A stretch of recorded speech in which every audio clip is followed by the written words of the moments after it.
திருமதி ராஜம் கிருஷ்ணன் அவர்கள் எழுதிய பெண் குரல் அப்படிங்கிற ஒரு குடும்ப நாவல், அதனுடைய பகுதிகள் தான் நம்ம கேட்டுட்டு இருக்கோம். அடுத்த பகுதி இப்ப இந்த வீடியோல கேட்க போறோம். இதுக்கு முந்தின 6 பகுதிகளுடைய லிங்கையும் இந்த வீடியோ டிஸ்கிரிப்ஷன்ல கொடுத்திருக்கேன். ஸோ அதை ஃபுல்லா கேட்டுட்டு அப்புறம் இந்த பகுதி 7 கேட்டீங்கன்னா கண்டிப்பா இந்த கதை உங்களுக்கு அருமையா புரியும். நல்ல கதை, கேட்கலாமா? பகுதி 7, அத்தியாயம் 3.3 காய்.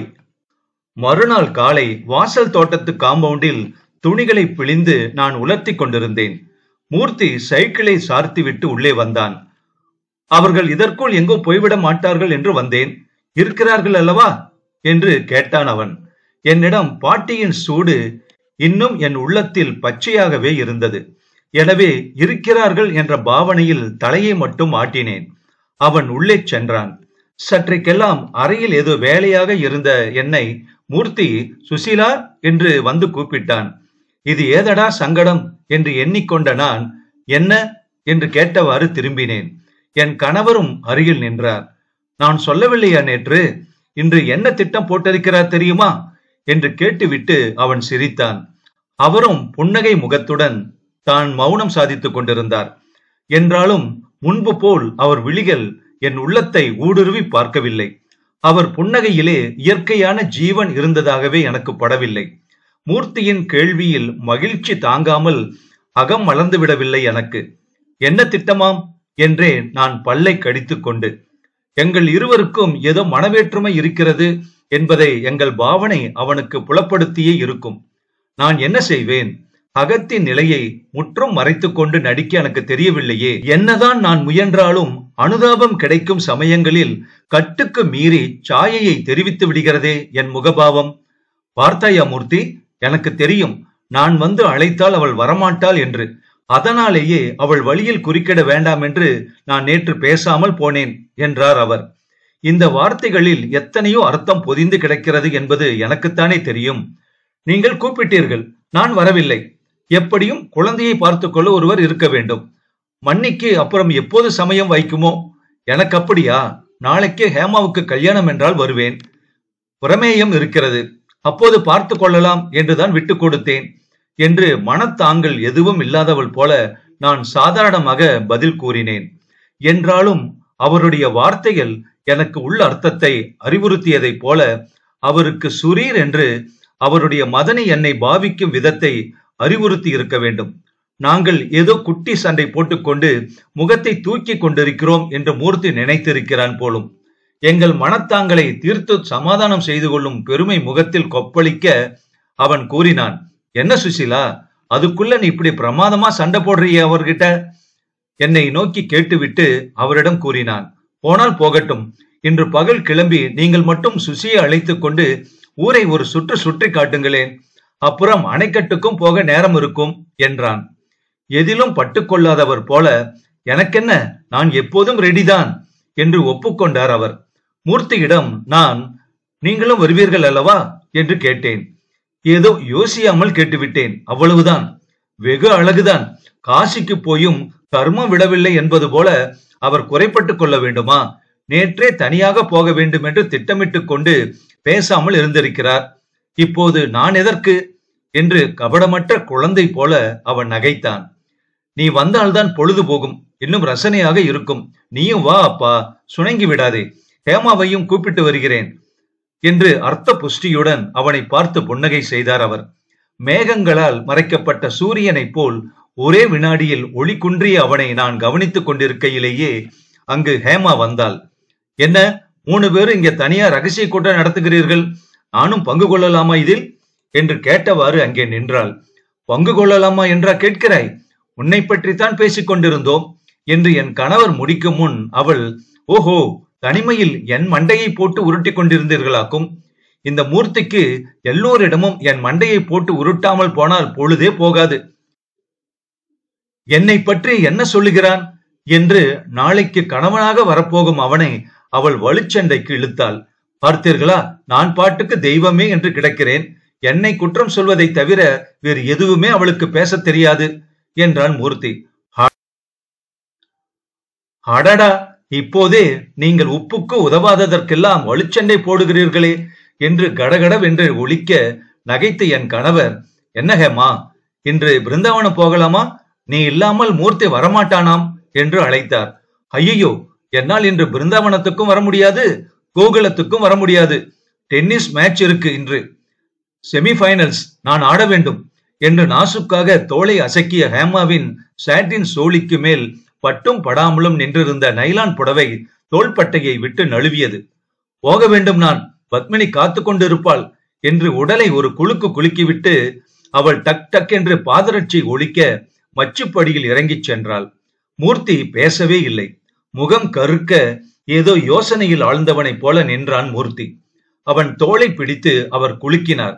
என்னப்பா, ஒரே அடியா இந்த உலகத்து சிந்தனையை விட்டு ஓடிப்போய் விட்டாயே, அவள் வராமல் எங்களுடன் வரமாட்டாயாக்கும் என்றார் சிரித்துக் கொண்டே.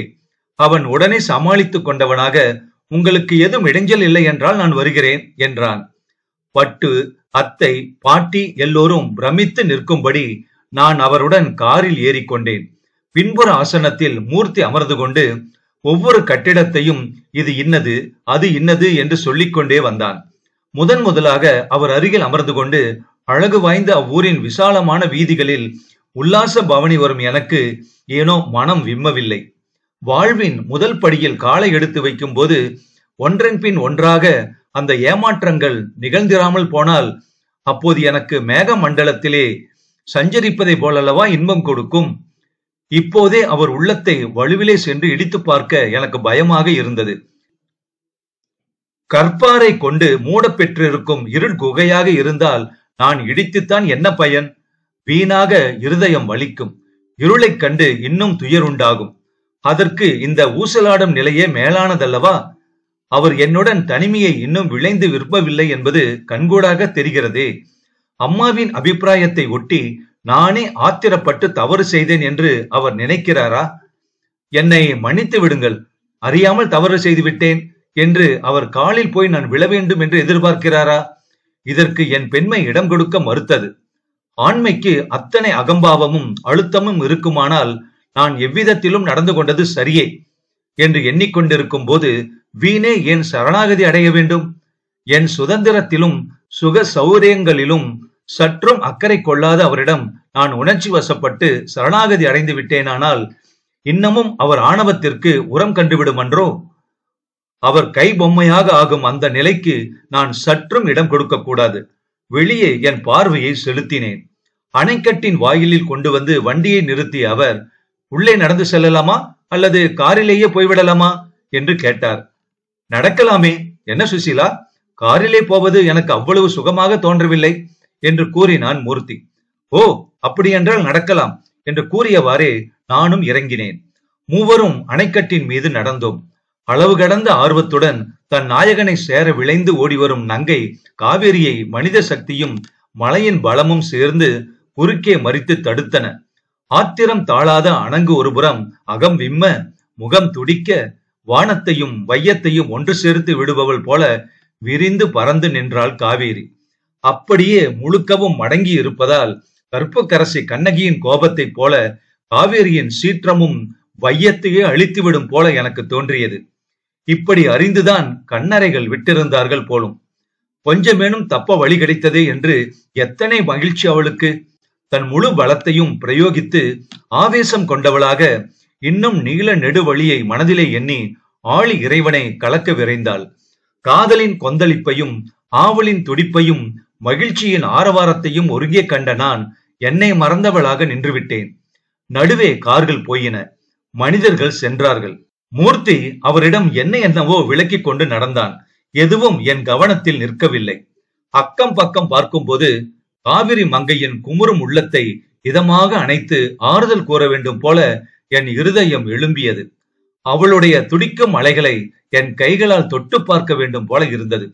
இந்த பக்கம் நோக்கும் போதோ அவள் மகிழ்ச்சி ஆரவாரத்தில் நானும் பங்கு கொள்ள வேண்டும் போல ஆவல் எழும்பியது.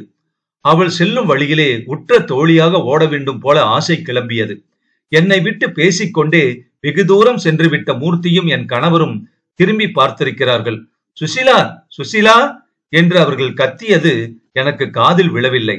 அவர் திரும்பி என் அருகில் வந்து கல்லோடு கல்லாக சாய்ந்து நின்ற என்னை, என்ன சுசீலா, இங்கேயே நின்று விட்டாய், பிருந்தாவனம் பார்க்க வேண்டாமா என்று அழைத்த பிறகுதான் என் சுய உணர்வு பெற்றேன்.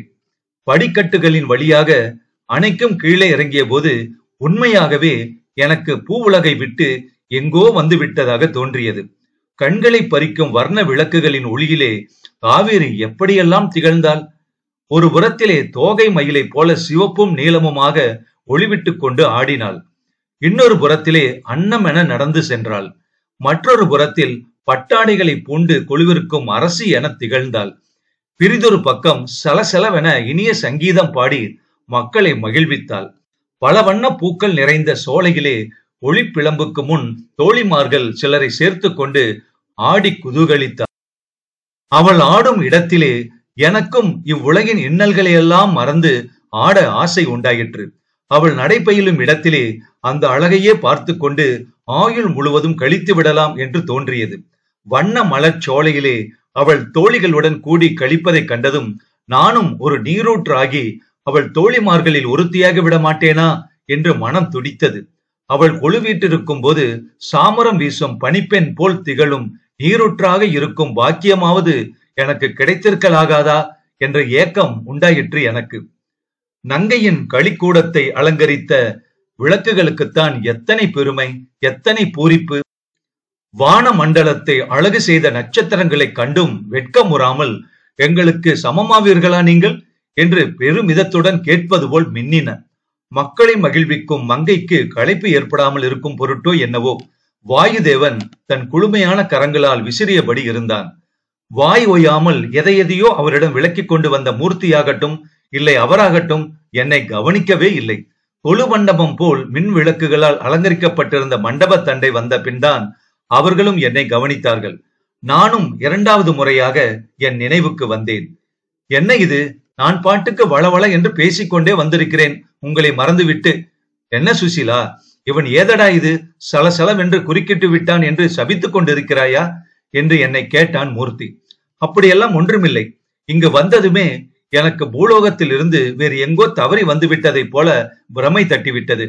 பேச்சே எழாமல் சக்தியை நாக்கு இழந்து விட்டது என்றேன் பரவசமாக. நல்ல வேளை ஊமையாகி விடவில்லையே நீ. எங்கே இந்த மண்டபத்தில் கொஞ்சம் சிரித்து கொண்டு நில்லுங்கள் என்று கூறிய மூர்த்தி தோளில் மாட்டியிருந்த கேமராவை எடுத்தான். அவர் நின்றார். நானும் பக்கத்தில் போய் நின்றேன். இன்னும் கொஞ்சம் நெருங்கி நீங்கள் சரியாக இருக்கிறீர்கள். சுசீலா, தலையை நிமிர்த்திக்கொள். சாய்க்காதே, கொஞ்சம் புன்னகை செய் பார்க்கலாம் என்றெல்லாம் அவன் சொன்னபோது புது மண பெண்ணை போல எனக்கு வெட்கமாக இருந்தது. அவர் அருகில் நெருங்கி நெருங்கி அவருடைய கோட் என் புடவையுடன் உறைந்து விட்டது. நான் அணையிட்டு தடுத்திருந்த மன நெகிழ்ச்சி கட்டுக்காவலை உடைத்துக் கொண்டு மீறிவிடும் போல கொந்தளித்தது. வலிமை பொருந்திய அவருடைய கரங்களின் அணைப்பிலே அடங்கி சிறு குழந்தை போல அவருடைய நெஞ்சிலே தஞ்சம் புக என்னுள் தாபம் கிளம்பியது. இந்த வேளையில் மூர்த்தி சிரித்த முகம் கொஞ்சம் என்று உத்தரவிட்ட போது நான் சிரித்தேனா அழுதேனா என்று கூட எனக்கு புரியவில்லை. ஒரு வழியாக படம் பிடித்தானதும் மூர்த்தி, நீங்கள் இங்கேயே சற்று இருங்கள், நான் போய் ஹோட்டலில் சாப்பிட ஏதாவது வாங்கி வருகிறேன், இங்கேயே உட்கார்ந்து சாப்பிடலாமே என்றான். அதற்குள் அவர், வேண்டாம் வேண்டாம், இங்கே நீ சுசீலாவுடன் பேசிக் கொண்டிரு, நான் போய் வாங்கி கொண்டு வெளியே போய் அப்படியே காரையும் கொண்டு வந்து விடுகிறேன் என்று கூறி அவனுடைய பதிலை எதிர்பார்க்காமலே நடந்தார். அசந்து போனவன் போல மூர்த்தி எங்கள் இருவரையும் மாறி மாறி நோக்கினான். நானும் அவன் பார்வைக்கு அகப்படாமல் கீழே தரையை வருடிக் கொண்டிருந்தேன். ஆம், அவருக்கு என்னுடன் தனிமையில் இருக்க பிடிக்கவில்லை. அதற்காகவே பயந்து கொண்டு திரும்பி பாராமல் ஓடுகிறார். என் நெஞ்சம் வெடித்து விடும் போல இருந்தது. உண்மையில் அவர் மட்டும் அன்று அந்த பொழுதிலே என்னுடன் தனிமையில் இருந்திருந்தாரானால் அவர் காலடியில் விழுந்து நான் கதறியிருப்பேன். என் ஆராய்ச்சிகளை எல்லாம் ஒரு புறமாக மூட்டை கட்டி வைத்துவிட்டு நான் செய்த தவறை மன்னித்து விடுங்கள் என்று கண்ணீர் பெருக்கி இருப்பேன். மூர்த்திதான் போவதாக சொன்னபோது அந்த நிமிஷத்துடன் ஒருவரை ஒருவர் தெரிந்து கொள்ளாத மௌன வாழ்வின் முடிவு சமீபித்து விட்டது என்றே எண்ணினேன். என் நெகிழ்ந்த நெஞ்சுக்கு அவர் மட்டும் அப்போது சற்று வழிவிட்டிருந்தாரானால் அது மெழுகென உருகி ஓடியிருக்கும். அவர் அவ்விதம் செய்யவில்லை. தனிமை தம்மை உணர்ச்சிகளுக்கு ஆளாக்கிவிடக்கூடும், கல் மனதை கரைத்து விடக்கூடும் என்று ஏகாந்தத்தின் இலக்குக்குள் அகப்படாமல் ஓடுகிறார். ஏன் இப்படி ஓட வேண்டும்? மனிதர்கள் குற்றம் செய்வதில்லையா? அவரை விட நான் எவ்வளவோ சிறியவள், அனுபவம் இல்லாதவள். தவறு என்னிடம் இருந்தாலும் அவர் உள்ளத்தில் காதல் நிரம்பி இருக்குமானால் மன்னித்து விட மாட்டாரா? மூர்த்தியின் தூண்டுதலுக்காக என்னை அழைத்து வந்திருக்கிறார். சுசிலா என்ற மூர்த்தியின் குரல் என்னை மீண்டும் உலுக்கியது. நிமிர்ந்து பார்த்தேன். எங்கே பார்த்தாலும் ஜெகஜோதியான ஒளிமயம். சோவென்று நீரின் சப்தம். எல்லாம் இந்திரலோகம் போன்ற இடத்திலே இருக்கிறோம். எதிரே மூர்த்தி கூப்பிடுகிறான் என்று எனக்கு நினைப்பூட்டின. என்ன சுசிலா இது? ராமநாதனுக்கும் உனக்கும் ஏதோ விளையாட்டு சண்டை என்றுதான் நினைத்திருந்தேன். எனக்கு இப்போது மிகுந்த கஷ்டமாக அல்லவா இருக்கிறது. நீ பாட்டுக்கு பேசாமல் என்று இருக்கிறாய். அவரோ நான் வித்தியாசமாக நினைத்து கொள்ள கூடாதே என்று மாதிரி ஏதோ அசட்டு சிரிப்பு சிரித்து கொண்டு எனக்காக உன்னிடம் பேசுகிற தோரணையில் பாவனை செய்கிறார். என்ன விஷயம் சுசிலா? நேத்து உன்னை விட்டு அவர் இங்கு வந்திருக்கிறார் என்று அறிந்த போதே எனக்கு ஏதோ போல் இருந்தது. ஏதோ தம்பதிகளுக்குள் மனஸ்தாபம் என்று தமா செய்கிற மாதிரியில் நான் இன்று இங்கு வர தூண்டினேன். ஆனால் நான் நினைப்பது போல் படவில்லையே என்று அவன் கேள்வி மேல் கேள்வி கேட்டுவிட்டான். அவனே வெகுளியான சுபாவம் படைத்தவனாயிற்றே. மனதில் பட்டதை அப்படியே ஒளிவு மறைவின்றி என்னிடம் கேட்டுவிட்டான். ஆனாலும் எங்கள் விஷயத்தில் அவனுக்கு ஏன் இவ்வளவு அக்கறை? பெரிய மனஸ்தாபமாக இருந்தால்தான் நமக்கென்ன என்று லேசாக கவனிக்காமல் இருந்து விடலாமே. கண்கள் நீரை கக்கி விடாதபடி உணர்ச்சியை விழுங்கிக் கொண்டேன். என்ன பதில் சொல்வது அவனுக்கு? வயசு வந்த ஆண் பிள்ளை அவன். யாருமே எங்களை சிரத்தை கொண்டு கவனிக்காத சூழ்நிலை. ஏன் இப்படி அவர் மட்டும் எங்களை விட்டுவிட்டு போக வேண்டும்? மனைவியிடம் சந்தேகம் கொள்ளும் குறுகிய மனப்பான்மை கொண்டவர் அல்ல என்று அவனுக்கு பெருமையாக தெரிவிக்கவா? என் மௌனத்தை கண்டு மூர்த்தி என் எண்ணங்களை அறிந்து கொண்டு விட்டான் போலும். மீண்டும் அவனே, நான் விஷமமாக கேட்கிறேன் என்று நினைக்கிறாய்? உன்னை நான் மஞ்சு போல எண்ணிக்கொண்டிருக்கிறேன் சுசி. முதலாக உன்னை பார்த்த போதே எனக்கு என்னவோ தனியாக உன் மீது அப்படி ஒரு அபிமானம் தோன்றிவிட்டது. அதுவும் மஞ்சு இறந்த பிறகு நீதான் அவள் என்றே நான் எண்ணி இருக்கிறேன். உங்கள் விவகாரங்களில் நான் தலையிடுவது தவறு என்று உனக்கு தோன்றலாம் என்று கூறிய போது தொண்டை கரகரத்தது அவனுக்கு. நான் எப்போது உங்கள் வீட்டுக்கு வந்தாலும் வாடிய முகத்துடன் நீ சமையலறைக்குள்ளிருந்து வரும் காட்சியை நான் காண்பேன். மனதுக்குள் நீ ஏதோ கஷ்டப்படுகிறாய் என்று நேற்று அறிந்தபோது எனக்கு திடுக்கென்றது. சுசி, உன்னை நான் முதலாக ஊருக்கு அழைத்து போன போது பார்த்ததற்கும் இப்போதைய தோற்றத்திற்கும் எத்தனையோ மாறுதல் நான் காண்கிறேன். ராமநாதன் உன்னிடம் அன்பாகத்தானே இருக்கிறார் என்ற நேரான கேள்வியில் வந்து அவன் முடித்தான். நமக்கும் இப்படி ஒரு மூத்த சகோதரன் இருந்தால் என்று ஏங்கி இருந்த எனக்கு அப்போதே அண்ணா என்று கதற வேண்டும் போல இருந்தது. ஆனால் ஏனோ சிரமப்பட்டு நான் அடக்கிக் கொண்டேன். என்னதான் அன்பு மனதுடன் ஆதரவு காட்டினாலும் என் கணவருக்கும் எனக்கும் இடையே இருந்த மனஸ்தாபங்களை லீலாவிடம் தெரிவிக்கவே கூசிய நான் அவனிடம் தெரிவிக்க முடியுமா? அவர் என்னிடம் அன்பாக இருக்கவில்லை என்று அவனிடம் நேரடியாக கூறக்கூட முடியாமல் என்னுள் ஏதோ ஒன்று தடுத்தது. எப்படியோ மனதை கல்லாக்கி கொண்டேன். எல்லாவற்றையும் மீறிக்கொண்டு நான் சிரித்தேன். சமயங்களில் நடிப்புக்கலை மிகவும் தேவையாக இருக்கிறதல்லவா வாழ்க்கையில்? அதெல்லாம் ஒன்றுமில்லை. எதையோ நீங்கள் கற்பனை செய்து கொண்டிருக்கிறீர்கள். ஆமாம், உங்களுக்கு இந்த வருஷத்தில் கல்யாணமாமே. நேற்று நான் கேட்க வாயெடுத்தேன். ஆனால் அதற்குள் பாட்டி வந்துவிட்டாள் என்று பேச்சை சமத்காரமாக அவன் பக்கம் திருப்பினேன். நிஜம்தானா சுசீலா என்று அவன் கேட்டான். நான் இன்னும் சத்தமாக ஒலிக்கும்படி நகைத்தேன். என்ன நிஜம்தானா? அதை நான் அல்லவா கேட்க வேண்டும்? எனக்கு ஒரு அண்ணா இல்லையே என்று எப்போதும் ஒரு குறை உண்டு. அது தீர்ந்ததும் இப்போது எனக்கு சந்தோஷம் கிட்டவில்லை. ஏன் தெரியுமா? அவன் வாய் திறக்கவில்லை. நான் மீண்டும் எனக்கு உள்ள இன்னொரு ஆசை காதல் மனம் பார்க்க வேண்டும் என்பது. அதுவும் எனக்கு தெரிந்த காதலர்களாக இருக்க வேண்டும் என்று ஆசைப்பட்டேன். அந்த ஆசை வேறு பாழாகும் போல் இருப்பதால் எனக்கு இப்போது எதுவுமே பிடிக்கவில்லை என்று கூறினேன். ஐயோ, நீ மஞ்சுவை போலவே பேசுகிறாய் சுசி. அவள் இப்படித்தான் அடிக்கடி சொல்லுவாள் என்று அவள் நெகிழ்ந்த குரலில் கூறிய போது எனக்கு ஏன் அவ்விதம் பேசினோம் என்று இருந்தது. பாவம், பழைய நினைவுகளில் அவனுக்கு கண்களில் நீர் கூட துளித்து விட்டது. கடைசி முறையாக கூட அவள் இப்படித்தான் என்னை கேலி செய்தாள். உன் புடவைகளை என் பெட்டியில் பார்த்துவிட்டு வரப்போகும் மண்ணிக்கு வாங்கியிருக்கிறாயா அண்ணா? சிவப்பாக இருந்தால் செலக்ஷன் முதல் தரம். எனக்கு வெகு நாட்களாக ஆசை அண்ணா. ஏதாவது இடைஞ்சல் இருந்தால் நானும் உதவி செய்யட்டுமா உனக்கு? எனக்கு அவள் யார் என்று சொல்ல மாட்டாயா என்றெல்லாம் கூறிய அவள் இப்போது இல்லையே. இருந்தால் தோண்டி துளைத்து என்னிடம் இருந்து விஷயத்தை அறிந்து கொண்டு அப்பா அம்மாவிடம் நானாச்சு என்று வரிந்து கட்டி கொண்டு சண்டையிட கிளம்பி விடுவாளே என்று அவன் நெடுமூச்செறிந்தான். என் மனம் கூட இளகிவிட்டது. அவன் வருத்தத்தை இன்னும் ஏதாவது பேசி கிளப்ப வேண்டாம் என்று நான் கவனத்தை எதிரேயுள்ள நீரூற்றுகளில் செலுத்தினேன். அப்போது அங்கே ஒரு காட்சியை நான் கண்டேன். 2 பெண்களும் 2 ஆடவர்களும் படியேறி மண்டபத்துக்குள் வந்தார்கள். அதில் ஒரு ஜோடி காதலர்களோ தம்பதிகளோ தெரியவில்லை. சற்றும் நாணமோ கூச்சமோ இன்றி அவனும் அவளும் இடைகளில் கைகொடுத்து கொண்டு உல்லாசமாக நடந்து வந்தனர். பெண்கள் இருவரும் சாயலில் சகோதரிகள் என்று தெரிந்தது. சற்றும் லஜ்ஜையின்றி அவர்கள் இருவரும் அணிந்திருந்த ஆடைகள் உடம்பெல்லாம் தெரியும்படி இருந்தன. அடக்கத்துக்கும் மரியாதைக்கும் அழகுக்கும் பேர் போன நம் பாரத பெண்கள் இப்படி உடைகள் அணியும் காலமும் வந்துவிட்டதே என்று குன்றி போன எனக்கு அவர்களை பார்க்க கூட வெட்கமாக இருந்தது. தனியாக தென்பட்ட ஆடவன் அவர்களை விதவிதமான கோணங்களில் நிறுத்தி வைத்து படம் பிடித்தான். என் கவனத்தை அவர்களிடமிருந்து நான் திருப்பிய போது மூர்த்தியும் அவர்களை கவனித்திருக்கிறான் போல் இருக்கிறது. ஹேமாவும் வர வர இந்த பாணிகள் தான் உடுத்துக்கொள்ள ஆரம்பித்து விட்டாள் என்று அருவருப்புடன் முணுமுணுத்தான். வெகு நேரமாகிவிட்டதோ என்று கேட்டவாறே கையில் உணவு பொட்டலங்களுடன் என் கணவர் படியேறி வந்தார். பட்ட பகல் போன்ற வெளிச்சத்தில் அவரை அடையாளம் கண்டுவிட்ட தனியான அந்த ஆடவன் ஹலோ என்று கூறிக்கொண்டே அவரை நோக்கி வந்தான். ஓ அடடா, சற்றும் எதிர்பாராத சந்திப்பாக இருக்கிறதே, எங்கே இப்படி என்று முகம் மலர அவர் அவன் கையை பிடித்து குலுக்கினார். இவர்கள் பம்பாயில் இருந்து நம் பக்கத்து பங்களாவுக்கு சீசனுக்கு வந்திருந்தார்கள். நேற்று தான் இங்கு வந்தோம். நீங்கள் நேராக அங்கே வருவீர்கள் என்றல்லவா எதிர்பார்த்தேன். ஆட்களிடம் கூட சொல்லிவிட்டுத்தான் வந்தேன். இங்கே எப்போது வந்தீர்கள்? உன் மனைவி வந்திருக்கிறாளா என்று அவன் விசாரித்தான். நாங்கள் வந்து 1 வாரம் ஆகிறது. நாளைக்கு அங்கே புறப்படலாம் என்று திட்டமிட்டிருக்கிறோம். இதோ என் சுசீலா என்று என்னை காட்டி புன்னகை செய்த அவர் சற்று தயங்கி இவர் அவளுக்கு கசின் மிஸ்டர் மூர்த்தி என்று அவனையும் அறிமுகப்படுத்தி வைத்தார். சந்தேகத்துடன் நான் அவனை பார்க்கையிலேயே அவன் என்னை ஏற இறங்க நோக்கிவிட்டு ஓஹோ ரொம்ப அழகாக இருக்கிறாளே என்று புன்னகை செய்தான்.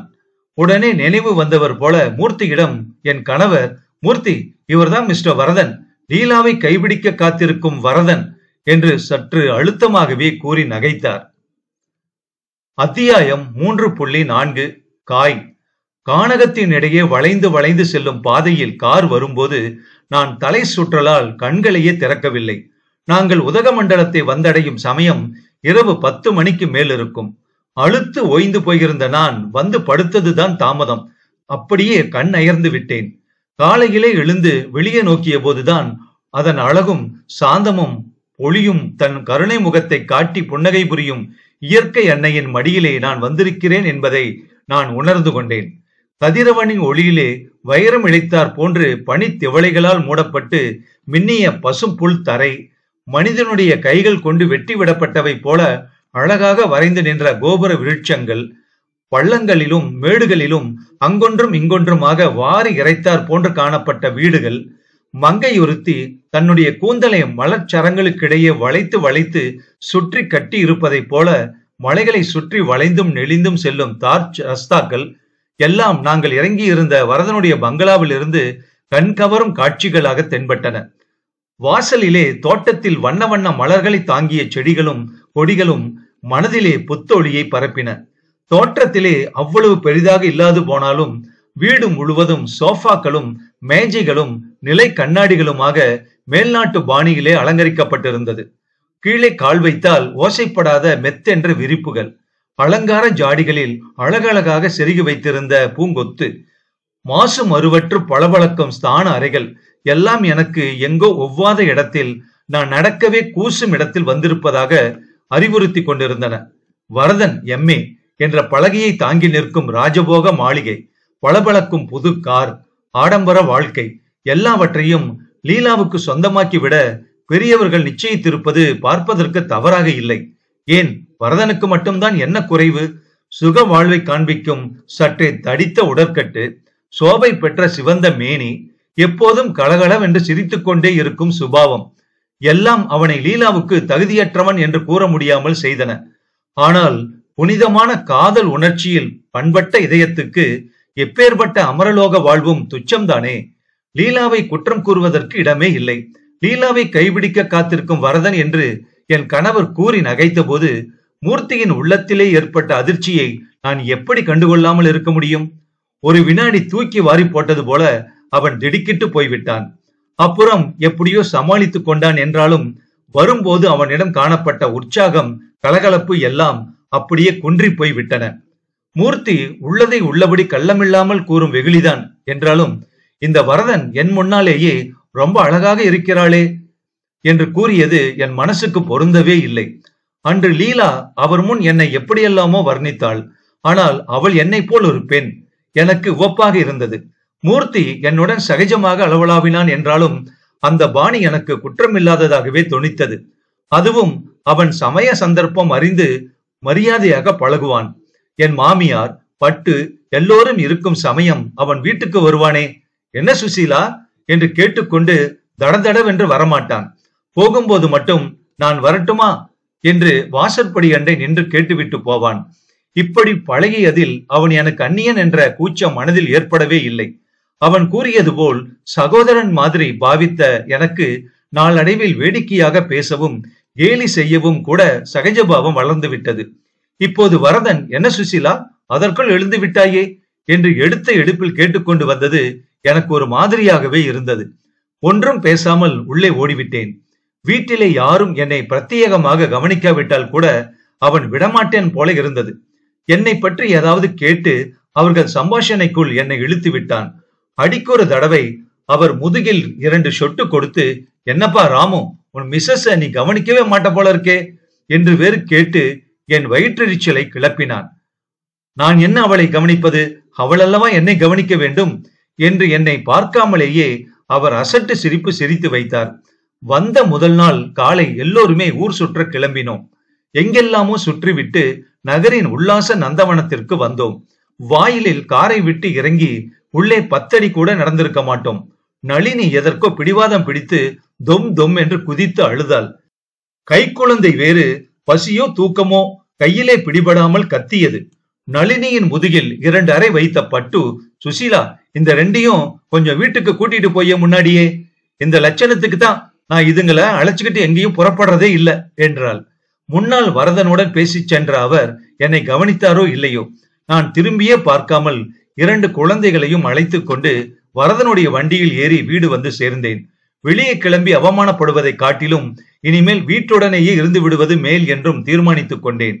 வீடு வந்த பின் கை குழந்தைக்கு பாலை கொடுத்து தூங்க வைத்தேன். நளினியும் சாப்பிட்டு விட்டு விளையாடினாள். அவர்கள் பகல் 1 மணிக்கு வீடு திரும்பினார்கள். சமையலுக்கு ஆள் இருந்தாலும் கூட உதவியாக மேற்பார்வை செய்ய நான் வந்து விட்டதும் நல்லதாகவே இருந்தது. வந்ததும் வராததுமாக முணுமுணுத்த மைதிலிக்கும் சுகுமாருக்கும் முன்னாடியே சாப்பாடு போட்டேன். வந்தவர்கள் சாவகாசமாக வட்ட மேஜையை சுற்றி உணவருந்து அமர்ந்தார்கள். நான் பரிமாற வந்தேன். வரதன் என்னை கண்டதும், என்ன உட்காரவில்லையா சுசீலா, அந்த தடியன் எங்கே, பரிமாறுவதற்கென்ன அவனுக்கு என்றான் வெகு சகஜமாக. நான் பதிலே பேசவில்லை. யாருமே வாய் திறக்கவில்லை. ஏதோ எல்லோருடனும் நான் வார்த்தை ஆடினாலும் மைத்துனர், கணவர், அவன் எல்லோருக்கும் சமமாக சாப்பிட எனக்கு பயமாக இருந்தது. அதுவும் என் ஆயுளில் நான் மேஜையில் உணவு உட்கொண்டதில்லை. வெகு அழகாக இருக்கிறதே நீ பரிமாற வருவது. டேய் சுப்பு, மடையா, இன்னொரு தட்டு கொண்டாடா, நீயும் உட்கார் சுசீலா என்று ஆடம்பரமாக இறைந்துவிட்டு அவன் என்னை வற்புறுத்தினான். அது எனக்கு தர்ம சங்கடமாக இருந்தது. வேண்டாம், பிறகு சாப்பிடுகிறேன் என்று கூறினேன். கிணற்றுக்குள் இருந்து பேசுவது போன்று. பக்கத்திலே ஒன்றையும் கவனியாதவர் போல் அமர்ந்திருந்த என் கணவரின் முதுகிலே சுவாதீனமாக ஒரு குத்து விட்டான் வரதன். டேய், வாயில கொழுக்கட்டையை அடைச்சு வச்சிருக்க, தேவி நீயும் போஜனத்துக்கு அமரலாமே என்று உபசாரம் பண்ணடா, நீ அல்லவோ சொல்ல வேண்டும், அதனால்தான் அவள் பேசாமல் நிற்கிறாள் பார் என்று அவரை கடிந்து கொண்டான். அப்பா என்று அவன் முதுகை தடவி கொண்டார். இந்த 2 நாட்களில் நீ குத்தி குத்தி என் முதுகுவலி கண்டுவிட்டது போ. ஆள் ஒருவன் அகப்பட்டேன் என்று இப்படியா குத்துவது? ரொம்ப ரொம்ப கெட்ட வழக்கமப்பா உனக்கு. நாளைக்கும் இதே கைதானே ஞாபக மறதியாக வரும். மறதியாக பக்கத்தில் லீலா இருக்கும் போது இப்படி ஒரு குத்து விட்டாயானால் அவ்வளவுதான். ஜாக்கிரதை வேண்டும் உனக்கு என்று நாசுக்காக பேச்சை வேறு திசையில் திருப்பினார் அவர். டேய் புரகஸ்பதி, போதும் உன்னுடைய உபதேசம். உனக்கு இத்தனை குத்து விழுந்தும் எரும மாடு போல உனக்கு உரைக்கல பாரு. பொண்டாட்டி கிட்ட ஜாக்கிரதையா இருக்கிறத பத்தி எனக்கு உபதேசம் செய்ய வந்துட்டான் இவன். உபதேசம் எத்தனை நேரமா அவ தயங்கிக்கிட்ட நிக்கிறா, இன்னமும் தான் ஆகட்டும், வாயை திறக்கிறானா பாரேன் என்று வரதன் விடாப்பிடியாக அவருக்கு இன்னொரு குத்து விட்டான். இதற்குள் சுப்பு மேஜை ஓரத்தில் எனக்கு தட்டு கொண்டு வந்து வைத்தான். எனக்கு உள்ளூர நடுக்கம் கண்டுவிட்டது. நாற்காலியை விட்டு எழுந்து நின்று அவர், நீங்களும் சாப்பிட உட்காரலாமே என்று நாடக பாணியில் காலியாக கிடந்த மற்றொரு நாற்காலியை சுட்டி காட்டி கூறிய போது என் மைத்துனர் உட்பட எல்லோரும் என்னை பார்த்து கொல் என்று சிரித்தார்கள். என் முகத்தில் குப்பென ரத்தம் ஏறியது. நம்மை நடுவில் வைத்துக் கொண்டு எல்லோரும் அவமானம் செய்கிறார்களே என்று கோபம் கூட வந்தது. நல்ல வேளையாக பட்டு என்னை விடுவிக்க முன் வந்தாள். நன்றாக இருக்கிறது நீங்கள் அவளை படுத்தி வைப்பது. நீ போமா சுசீலா, நான் தான் அவளை முன்னமேயே சாப்பிட்டு விடு. அப்புறம் நீங்கள் ஆளுக்கு ஒன்றாக கேட்பீர்கள். பரிமாறுகிறவனுக்கு ஒத்தாசை வேண்டும் என்று கூறினேன். தவிர இப்படியெல்லாம் நீங்கள் கூத்தடித்தால் அவள் எப்படி உட்காருவாள்? அவளுக்கு அதெல்லாம் வழக்கமில்லை என்று ஒரு போடு போட்டாள். நான் என் வாழ்வில் ஒரே ஒரு தடவை அவளுக்கு மனமாற நன்றி செலுத்தினேன். தைரியம் கொண்டவளாக கொண்டு வந்ததை பரிமாறினேன். ஏது பட்டு, அவள் உட்கார்ந்தால் கூட நீ வேண்டாம் என்பாய் போல இருக்கிறதே, வழக்கம் எப்படி வரும் பின்பு? 4 நாட்கள் பழகினால் தானே வருகிறது என்றான் வரதன். ஆனால் அது அத்துடன் நின்றுவிட்டது. அலை அடங்கிய சமுத்திரம் போல் கலகலப்பு ஓய்ந்தது. பாதி சாப்பாட்டின் போது என் கணவர், வெந்நீர் இன்னும் கொஞ்சம் சூடாக கொண்டு வா சுசி என்றார். நான் கொண்டு வந்து வைத்தேன். டம்ளரை உதட்டில் வைத்துக் கொண்ட அவர் சுருக்கிட்டு கீழே வைத்துவிட்டு, எவ்வளவு சூடு பார் என்றார். அதிகமா என்று கேட்ட நான் டம்ளர் வெந்நீரை எடுத்து ஆற்றப் போனேன். வாய் கொப்பளித்து விடும் என்றார் அவர். அத்துடன் அது நின்றுவிட்டால் எவ்வளவோ நன்றாக இருந்திருக்கும். எனக்கு தெரியும். அவள் கொண்டு வந்து வைக்கும் போதே ஆவி வருவதை நான் கவனித்தேன். வைத்துவிட்டு தன் கையை உதறிக்கொண்டாள் அவள். இப்படியா குடிக்க வெந்நீர் கொண்டு வந்து வைப்பது? இதெல்லாம் இன்னுமா ஒரு பெண்ணுக்கு தெரியாது?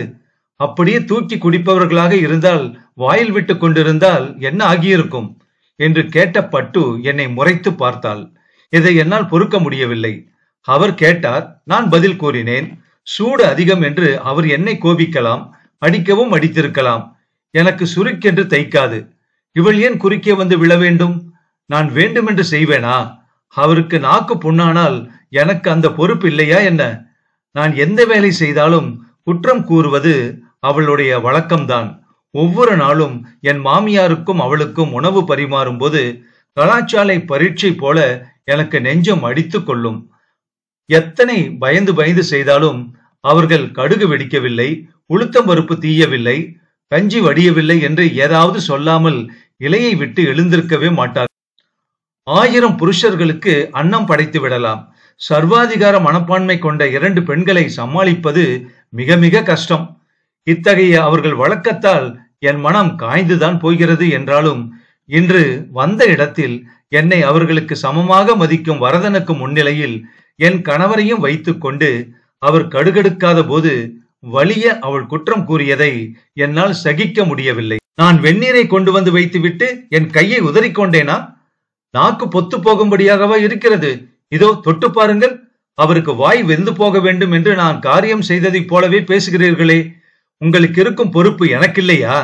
குற்றத்துக்கு எதுவும் இடமில்லாமல் போனாலும் இப்படி எதையாவது மிகைப்படுத்தி பொய்யாவது சொல்ல வேண்டுமா என்ன என்று படபடத்த கேள்விகள் என் கொதிக்கும் உள்ளத்தில் இருந்து எழுந்தன.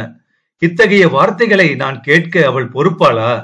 அவள் வேண்டுமானால் என்னை எதுவும் சொல்லலாம், எப்படியும் நடத்தலாம். என்னை ஏனென்று கேட்பார் இல்லை. உள்ளம், உணர்வு எல்லாம் எனக்கு கல்லாகிவிட வேண்டும். ஆனால் அவள் அப்படியா? அவள் சொற்படி கேட்கும் கணவர் உண்டு, அளவற்ற மரியாதை செலுத்தும் மைத்துனர் உண்டு, மருமகள் மீது அன்பு மழை பொழியும் மாமி உண்டு, இவற்றுக்கு மேல் அன்னை உண்டு, செல்வம் உண்டு, செழிப்பு உண்டு. வீட்டின் சர்வாதிகாரிணி களத்திலே கையை உதறிவிட்டு கோபத்தால் ஜொலிக்கும் முகத்துடன் என் கணவரை பார்த்தாள். பார்த்தாயா ராமோ? இப்போது நான் இவளை என்ன சொன்னேன்? தப்பு செய்தால் இப்படி செய்தாயே அம்மா என்று கேட்டது தவறா? விடு விடு என்று வாயில் வந்ததை கொட்டுகிறாளே. நான் பொய் சொல்லுகிறேன் என்று ஒரே அடியாக அடித்து விட்டாளே. எனக்கு என்ன மதிப்பு இருக்கிறது அப்புறம் என்று உதடுகள் படபடக்க முறையிட்டாள். இரு தரப்பிலும் உள்ளே குவைந்து கிடக்கும் புகைச்சல் வெளியே கிளம்பிவிட்டது. அப்புறம் போக முடியாமல், இருபுறமும் நகர முடியாமல் நடுநிலையிலே தவிக்கும் அவர் எந்த பக்கம் சாய்க்காலாக நிற்கிறார் என்று பார்க்க வேண்டும். உண்மையிலே அவர் காதல் உள்ளம் படைத்தவரா என்று அறிய சந்தர்ப்பம் நேரிட்டிருக்கிறது என்று அவர் முகத்தை ஆதரவுடனும் ஆவலுடனும் நோக்கி நின்றேன். தராசின் தட்டு ஒரு புறமும் தாழவில்லை. மௌனமாகவே அவர் களத்தை விட்டு எழுந்தார். வரதன் சும்மா இருக்க கூடாதா? ஏன் பட்டு, சமத்துவம் சமத்துவம் என்று பெண்கள் கோஷமிடும் போது நீ மட்டும் இப்படி 10ஆம் பசலியாக இருக்கிறாயே? வெந்நீர் கொண்டு வந்து வைத்தால் அது சூடா இல்லையா என்று பார்த்துவிட்டு குடிப்பதற்கு என்ன இந்த துரைக்கு? அதை கூட அவள் பார்த்து வைக்க வேண்டுமாக்கும். மனைவி அன்பு மேலிட்டு சிசுரிசை செய்கிறாள் என்று நினைக்க வேண்டுமே ஒழிய அவளை இப்படி செய்ய வேண்டும் அப்படி செய்ய வேண்டும் என்று ஆணவத்துடன் நிர்பந்தப்படுத்துவது சரியல்ல. என்னை கேட்டால் சமயம் நேரும் போது கணவனும் அதே போல மனைவிக்கும் பணிவிடைகள் செய்ய வேண்டும் என்பேன் என்று குட்டி பிரசங்கம் நிகழ்த்திவிட்டு எழுந்தான். கை கழுவி விட்டு வந்த என் கணவர் இந்த முறை அவன் முதுகில் தட்டி கொடுத்து, பரவாயில்லையப்பா, இவ்வளவு தெரிந்து வைத்திருக்கிறாயே, பிழைத்துக் கொள்வாய் என்று கூறிவிட்டு நகைத்தார். அவன் உள்ளூர மகிழ்ந்து கொண்டதை முகம் காட்டியது. என் மைத்துனர் ஒன்றையுமே காதில் போட்டுக் கொள்ளாதவர் போன்று மௌன சாமியாராக வயிற்றை தடவியவாறு ஏப்பம் விட்டார். பட்டுவுக்கு முகம் 4 படி வெண்கல பானையைப் போல உப்பி இருந்தது. அவளுடைய முறையீட்டை என் கணவர் எடுத்துக்கொண்டு என்னை தண்டிக்கவில்லை என்ற மனத்தாங்கல் அவளுக்கு உள்ளே இருப்பது வெளியே நன்றாக தெரிந்தது. எனக்கோ வரதன் முன்னிலையில் அவள் என்னை மட்டம் தட்டியதும் அவர் அதை கேட்டுக்கொண்டு எனக்கு பரிந்து அரை வார்த்தை கூட பேசாமல் இருந்ததும் மனப்புண்ணிலே அதிகமாக தைத்தன. அவனுக்கு கூட பொறுக்கவில்லை. அவர் பொறுத்து விட்டார். உள்ளுக்காக இல்லாவிட்டாலும் ஊருக்காகவாவது பால் குடிக்க வேண்டாமா? அவருக்கே அவமானமாக இல்லையா என்ன? ஆனால் அவளுக்கு உரம் கொடுத்து, ஏண்டி அதிக பிரசங்கி என்று கண்டிக்காமல் இருந்தாரே என்னை, அந்த மட்டும் இது பெரிதுதான். அன்று ஏதேதோ கடிதங்கள் வந்தன. அவர்கள் பேச்சுக்களை கேட்டும் என் கணவர் தம் உடைகளை தனியே எடுத்து வைத்துக் கொள்வதைக் கண்டும் எனக்கு யாரோ நெஞ்சை அமுக்கி பிழிவது போல இருந்தது. காரியாலயத்திலே இருவரும் ஒரு வாரமாக இல்லாமல் இருந்ததே மிக மிக பெரிய நெருக்கடியை கொண்டு விட்டதாம். எனவே அவர் மறுநாளே போகிறார். அவர் என்னிடம் ஆதரவு காட்டி பரிந்து வரவில்லை. அன்பு மழை பொழிந்து ஆறுதல் காட்டவில்லை. என்றாலும் அவர் இருக்கும் வீட்டிலே நான் இருந்தேன். என் கண்முன் அவர் நடமாடிக் கொண்டிருந்தார். இனிமேல் அதுவும் இல்லை. சூரியன் இல்லாத வானம் போல, அச்சில்லாத தேர் போல என் வாழ்க்கை இந்த அழகிய ஊரிலே கழிய வேண்டும். குழந்தைகளுக்கு தாதியாக, கூப்பிட்ட குரலுக்கு ஏவலாளியாக நான் உணர்ச்சியற்று உழைக்க வேண்டும். அவர் நெஞ்சம் கல்தானா? இருதயமே இல்லையா? என்னுடைய இந்த வாழ்க்கைக்கு முடிவே இல்லையா என்ன? நான் செய்துவிட்ட தப்புக்கு அதை தப்பு என்றே வைத்துக் கொண்டாலும் வாழ்வையே பழி கொடுக்க வேண்டுமா? இதயத்திற்குள்ளே ஒரு பிரளயம் வந்து விட்டது போல குமுறியது எனக்கு. இரவு என்னுடன் தூங்கும் சுகுமாரும் மைதிலியும் வழக்கம் போல கதை சொல்லு சித்தி என்று கேட்டபோது ஒன்றும் அறியாத அந்த குழந்தைகளிடம் கதையுமாச்சு சிதையுமாச்சு என்று ஒரு நாளும் இல்லாமல் எரிந்து விழுந்தேன். வெளியே ஹாலிலே பட்டு, மைத்துனர், வரதன், அவர் என 4வரும் சீட்டாடி கொண்டிருந்தனர். சிரிப்பொலியும் சீட்டு களைக்கும் சப்தமும் வரதனின் வெண்கல தொண்டையும் அந்த வீட்டையே கிடுகிடுக்க வைத்துக் கொண்டிருந்தன. கடிகாரத்தில் மணி 10 அடித்து விட்டது. தூங்கிவிட்ட குழந்தைகளை சரியாக கட்டிலில் நகர்த்தி விட்டேன். ஆயிற்று. இந்த சீட்டாட்டம் இன்னும் சற்று பொழுதிலே ஓய்ந்துவிடும். அப்புறம் அவர் பூனை போல் அடிமேல் அடி வைத்து ஓசைப்படாமல் கதவை திறந்து கொண்டு வருவார். என்னை பார்த்தாலே எங்கே நெஞ்சம் நிலைகுலைந்து விடுமோ என்று முகத்தை மறுபுறம் திருப்பிக் கொள்வார். நான் விளக்கை அணைக்காமல் உட்கார்ந்திருப்பது தெரிந்தால், இன்னும் படுத்துக் கொள்ளவில்லையா? விளக்கை அணைத்து விட்டால் தேவலை என்பார். அவரது மன உறுதி என்னை கல்லாக்கிவிடும். ஏதேனும் வாயை திறந்து பேச வேண்டும் என்று நினைத்திருந்தேனானால் அதை கூட மென்று விழுங்கி விடும்படி செய்துவிடும் அவரது அசையாத நெஞ்சம். பெண்கள் தங்கள் சாகச பேச்சிலும் மயக்கும் கண்வீச்சிலும் மோகன புன்னகையிலும் முற்றும் துறந்த முனிவர்களையும் நிலைகுலைய செய்திருக்கிறார்கள் என்பதை நான் ஒன்றும் அறியாதவள் அல்ல. தூய்மையான அகக்காதல் இல்லாத இடத்தில் கீழ்த்தரமான மனப்பான்மைக்கு எழுச்சி கொடுக்கும் வண்ணம் எழும் முயற்சிகள் அவை. கணவன் மனைவி என்ற புனித உறவுக்கு அஸ்திவாரம் இல்லாமல் எழும் உடற்கலப்பிலே வெறுப்புற்று தானே அன்று நான் வெகுண்டு தள்ளினேன் அவரை. அவரிடம் நான் வேண்டி விளையும் அகக்காதலுக்கு என்ன என்ன சாதனைகள் செய்ய வேண்டும் என்பதை நான் அறிந்திலேனே. ஜன்னல் திரையை அகற்றிவிட்டு கண்ணாடி கதவை திறந்தேன். மழை காற்று சில் என்று உள்ளே நுழைந்தது. என் உடல் சிலிர்த்தது. புடவை தலைப்பை இழுத்து போர்த்தி கொண்டு நான் வெளியே நோக்கினேன். பின் நிலாக்காலம் போல இருக்கிறது. மலை மங்கை அந்தகாரத்தில் மறைந்து கிடந்தாள். வெளியே எங்கும் நிசப்தம் நிலவியது. எங்கும் சூனியம். இப்படித்தான் வாழ்வும், இப்படித்தான் உன் வாழ்வும் என்று என்னுள்ளே சோக குரல் பரவி ஒலித்தது. இதயம் எழும்பியது. சாளர தண்டையில் அமர்ந்த நான் விம்மி விம்மி அழுதேன். என் சிந்தனையில் இருந்து அந்த வீடு, ஆடம்பரம், அவர்களுடைய ஆட்ட கலகலப்பு எல்லாம் அகன்று விட்டன. என் சூனிய உலகின் சோகச் சிறையிலே ஒன்றி போய் எத்தனை நேரம் கண்ணீர் பெருக்கி இருப்பேனோ. அரைக்கதவை திறந்து கிரீச் என்று சார்த்தும் சப்தம் எனக்கு ஆழ்கடலின் அடியில் இருந்து வந்தது போல இருந்தது. கட்டிலில் போய் உட்கார்ந்த அவர் தலையிலே கையை வைத்துக் கொண்டு நெடுமூச்செறிந்தது. டிக் டிக் என்று நின்றுவிடும் போல கட்டுக்கடங்காமல் துடித்த என் இருதயத்தை சம்மட்டி கொண்டு அடிப்பது போல இருந்தது. என் அருகிலே எழுந்து வந்த அவர் அடுத்த வினாடி கண்ணீர் கரைவடிந்த என் முகத்தை உற்று பார்த்தார். சுசீலா என்ற அவர் குரல் நடுங்கியது. கல் நெஞ்சமும் கலங்கிவிட்டதா? ஏன் இப்படி என் உடல் சிலிர்க்க வேண்டும்? ஏன் என்று பதில் வரவில்லை. விம்மல் உந்தியது. தழுதழுத்த குரலை சமாளித்துக் கொண்டு அவரே, என் வாழ்விலே நான் மகத்தான தவறுதல் செய்துவிட்டேன் சுசீலா என்றார். தேளின் விஷத்தினால் நெறி ஏறி துடிப்பவன் ஆவலுடன் மருந்தின் இதத்தை எதிர்நோக்கும் போது கூட விஷம் உடலில் ஏறிவிட்டால் எப்படி இருக்கும்? அவர் முகத்தை நடுநடுங்க ஏறிட்டு பார்த்தேன். உன்னை கைபிடித்து மனம் செய்து கொண்ட போது என்னை போல பாக்கியவான் யாரும் இல்லை என்று பெருமிதம் கொண்டிருந்தேன். திருமண மயக்கத்திலே மாபெரும் தவறு செய்கிறேன் என்பதை நான் அப்போது அறியவில்லை சுசீலா. என்னை மன்னித்து விடு. தீர விசாரிக்காமல் ஆலோசிக்காமல் நான் உனக்கும் எனக்கும் தீங்கிழைத்துக் கொண்டு விட்டேன். மன்னித்து விடு. இதைவிட உனக்கு சந்தோஷம் கொடுக்கும் வகையில் நடந்து கொள்ள முடியாது சுசீலா. நெடுமலை ஒன்றில் இருந்து கிடுகிடு பாதாளத்தில் தள்ளிவிடப்பட்டது போல இருந்தது எனக்கு. இந்த வீழ்ச்சியில் ஏற்பட்ட ஆத்திரம், என் நெகிழ்ச்சி யாவும் அவருடைய உருக்கத்தில் ஓடுவதற்கு பதிலாக பாறையாக கெட்டிப்பட்டன. நான் அவருடைய வாழ்விலே புகுந்து விட்டது அவருடைய அண்ணா மதனி இணைப்பிலே விளைவு காண ஏதுவாகிவிட்டது என்பதை எத்தனை உருக்கமாக சொல்லுகிறார். என்னை கைபிடித்த போது என் ராட்சசத்தனம் தெரியவில்லையாம். அவருக்கு என் மீது ஏற்படும் அன்பு நான் அவருடைய மதிப்பை போற்றுவதை அஸ்திவாரமாக கொண்டிருந்திருக்கிறது. ச்சே, எத்தனை சுயநல பிராணி இவர்! கோழை! ஆம், கோழைதான் இவர். இல்லாவிட்டால் அண்ணாவை விட்டு என்னுடன் சுதந்திரமாக வாழ்க்கை நடத்த விளைய மாட்டாரா? காரும் பங்களாவும் சீரும் சிறப்பும் வேண்டாமே. அவர்களிடம் மனத்தாங்கள் ஏற்படும் வகையில் நடந்து கொள்ள மாட்டவே மாட்டார். ஆனால் இந்த புறம் நான் சீற்றம் கொண்டு வெகுண்டு எழுவேன், அவர் மேல் பாய்ந்து விழுவேன் என்பதற்காக இந்த உருக்கம், இந்த தியாகம் கூட அதனால்தான். என்ன வேண்டுமானாலும் செய்வார் அவர். ஆனால் அவர்கள் இட்ட கோட்டை மீறி வரமாட்டார். வெறுப்பு என் வைராக்கியத்தை எழுப்பியது. விருட்டென்று விளக்கை அணைத்தேன். ஜன்னல் கதவை சாத்தி திரையை தள்ளிவிட்டு என்றும் இல்லாத உறுதியுடன் நான் படுத்துக் கொண்டேன். இந்த நாவலோட தொடர்ச்சி அடுத்த பகுதியில கேட்கலாமா?